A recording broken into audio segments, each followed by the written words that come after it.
Hello అందరికీ ఈరోజు బెండకాయ చట్నీ ఎలా చేసుకోవాలో నేర్చుకుందాము. రాయలసీమలో ప్రతి ఒక్కరూ బెండకాయ చట్నీ వేసుకుంటారు. ముందుగా బెండకాయ చట్నీకి కావాల్సిన వస్తువులు చూసుకుందాము.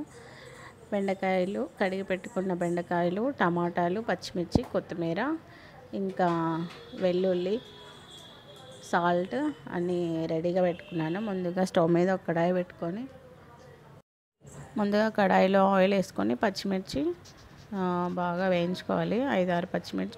నేను ఇక్కడ క్వాంటిటీ తక్కువలో చేస్తున్నాను, ఎందుకంటే మా ఇంట్లో బెండకాయ చట్నీ కొంచెం జిగురుగా ఉంటుందని పిల్లలు తినరు, నేను మా ఆయనే తింటాము. నేనైతే చాలా రోజులైంది బెండకాయ చట్నీ తిని. మొన్న కొన్ని పులుసు పెట్టాను, అదే పనిగా కొన్ని బెండకాయలు 7-8 బెండకాయలు ఉంచుకొని ఈరోజు చట్నీ వేసుకుంటున్నాను.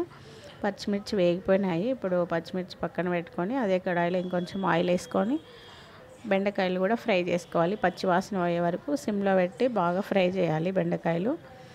ఇప్పుడు బెండకాయలు ఫ్రై అయిన తర్వాత టమాటాలు, అదే ప్యాన్లో టమాటాలు కూడా వేసుకొని సిమ్లో పెట్టి బాగా పచ్చివాసన పోయేంత వరకు మంచిగా ఫ్రై చేసుకోవాలి.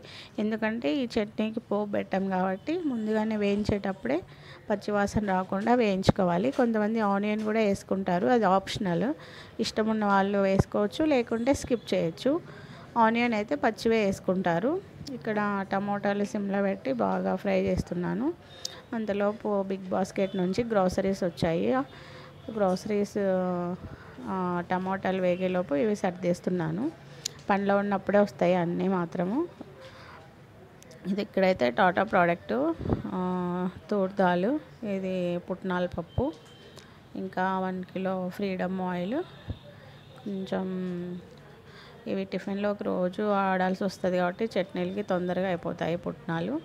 ఇక్కడైతే ఇంకా టమాటాలు అన్నీ, ఇంకా కొత్తిమీర, పుదీనా ఫ్రిడ్జ్లో పెట్టి గ్రోసరీ సర్దేసి ఇక్కడ చట్నీకి మిక్సీకి వేసుకున్నాను. సాల్ట్ వేసుకొని బరకగా మిక్సీ పెట్టుకుంటే బెండకాయ చట్నీ రెడీ.